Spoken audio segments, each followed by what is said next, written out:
Welcome back. અને કમોસમી વરસાદ જ્યારે ગુજરાતમાં આવ્યો છે તો અનેક જગ્યાઓ પર વિનાશ વેરીને ગયો છે। ખેડૂતોના મોં સુધી આવેલો કોળિયો છીનવાઈ ગયો છે।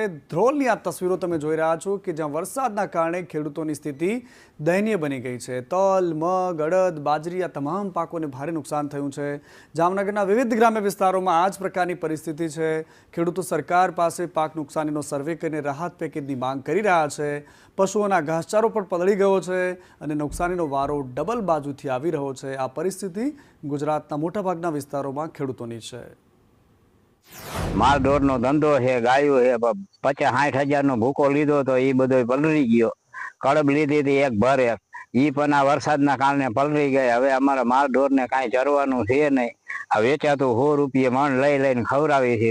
પેલા ગાંઠડીઓ દેતા એ બંધ થઈ ગઈ। હવે સરકારશ્રીને વિનંતી, કોઈ ગાંઠડિયું, કોઈ ચારો જો મદદ કરે તો અમારા માલ ઢોર બચે। મેં ઉનાળુ પાકમાં મગ વાવેલા છે, તો આ માવઠાના કારણે મગ, બાજરો, તલ બધું ભારે નુકસાન થયું છે। તો સરકારશ્રીને નમ્ર વિનંતી કે ઉનાળુ પાકમાં જે આ નુકસાન થયું છે એનું વળતર દેવા નમ્ર વિનંતી છે।